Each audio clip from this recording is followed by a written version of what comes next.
बिस्मिल्लाहिर्रहमानिर्रहीम। अस्सलाम वालेकुम बच्चों 10th का हम पढ़ रहे हैं चैप्टर नंबर 2 और कल हमने इसके 2 पैराग्राफ पढ़े थे, 3rd और 4th, और आज हमने इसके पैराग्राफ पढ़ने हैं 5th, 6th और 7th। आज इंशाल्लाह इसकी रीडिंग ख़त्म कर देंगे, कल से इसके क्वेश्चन आंसर शुरू करेंगे।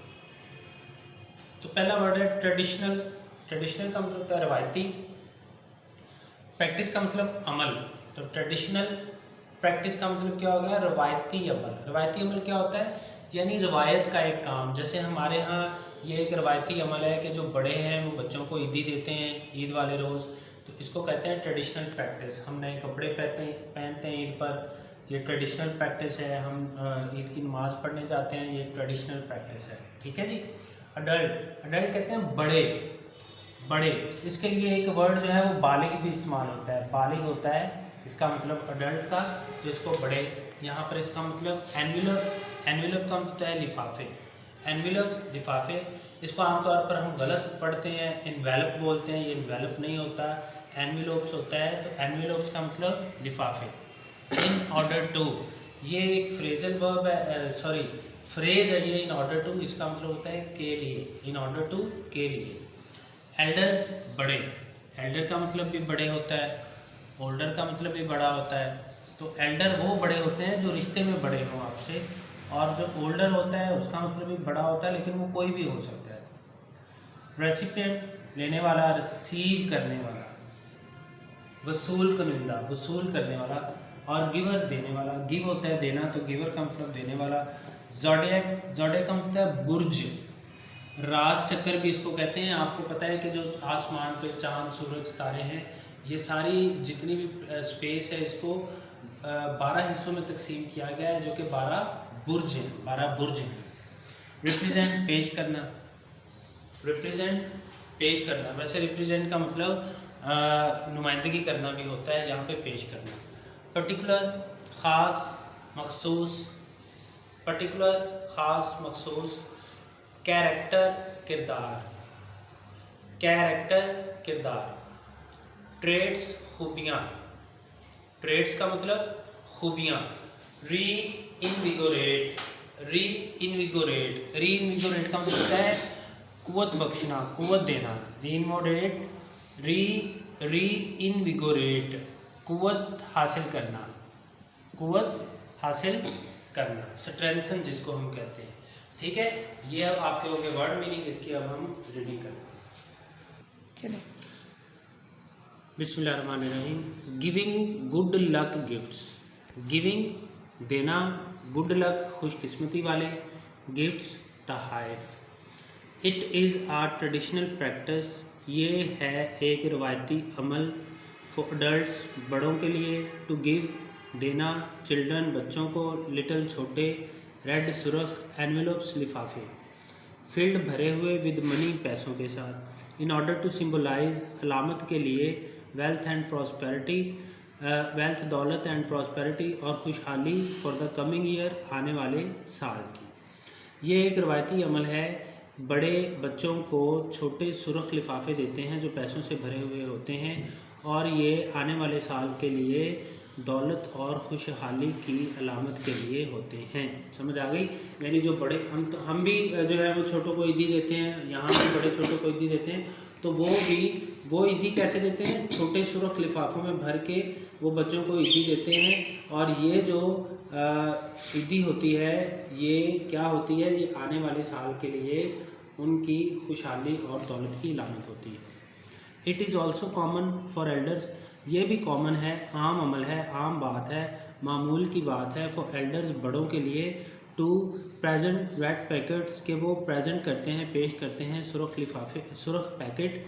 To unmarried members of the family, family के जो अनमैरिड मेंबर हैं। अनमैरिड मेंबर का मतलब क्या है? गैर शादीशुदा अफराद।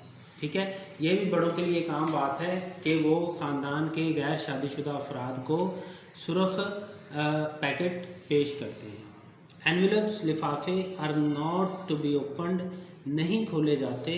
अनटिल, जब तक के नहीं। अनटिल का मतलब जब तक के नहीं। द रेसिपिएंट लेने वाला हैज़ लेफ्ट, छोड़ दे the home of the giver, देने वाले का घर।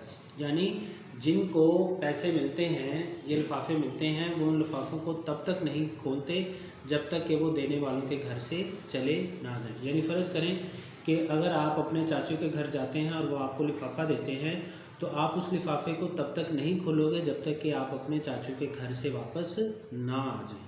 ठीक है जी। उसके बाद है ऑनरिंग द एनिमल। ऑनर का मतलब होता है इज्जत देना, एजाज़ बख्शना एनिमल जानवर।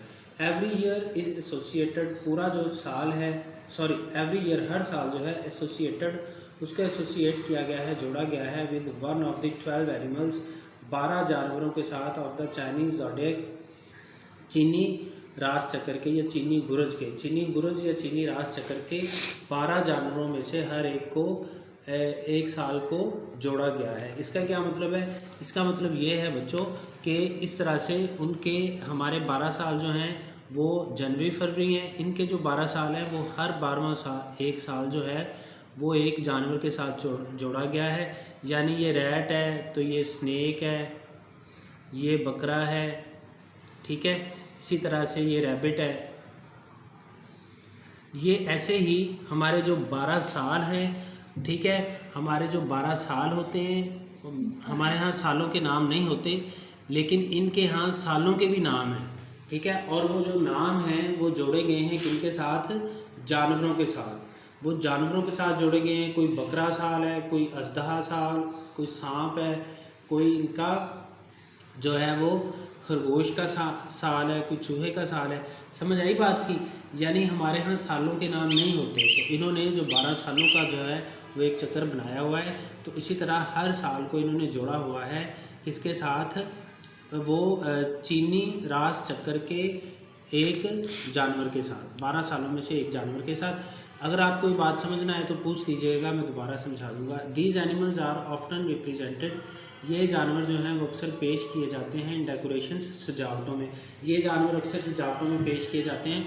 क्या मतलब है इसका? अगर आपने कभी टीवी पर देखा हो नए साल का जश्न मनाते हुए चीनियों को, तो वो जो साल होता है, यानी फ़र्ज़ करो वो है ड्रैगन का ईयर है, ड्रैगन कहते हैं अजदहे को। अगर वो अजदहे का साल है तो जो भी जितनी भी उनकी डेकोरेशंस होंगी उनमें वो अजदहे को रिप्रेजेंट करेंगे, अजदहे को पेश करेंगे सारी डेकोरेशंस में। अगर उनका रैट का ईयर है तो वो चूहे की नुमाइंदगी करेंगे, इसी तरह से अगर बकरे का है तो बकरे की, ठीक है।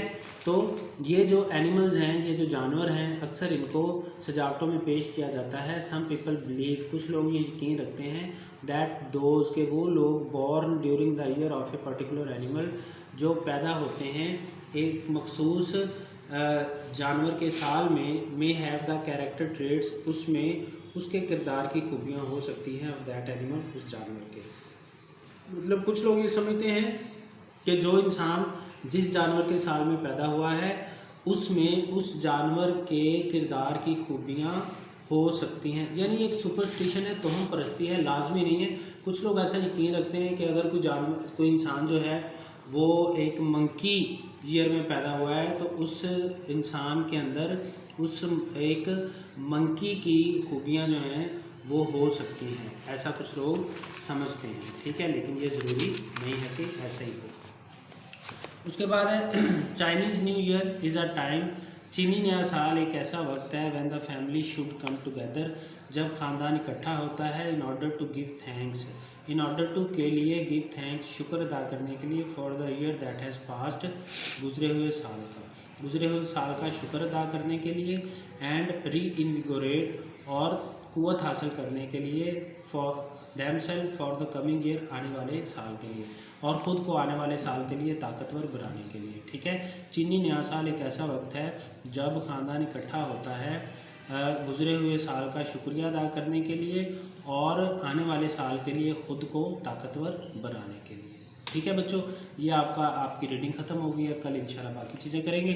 तो ये जो रीडिंग है ये आपके साथ 7 पैराग्राफ थे, 7 के 7 पैराग्राफ जो है हमने वो कंप्लीट कर लिए। अगर कोई बात समझ ना आए तो ज़रूर पूछिए।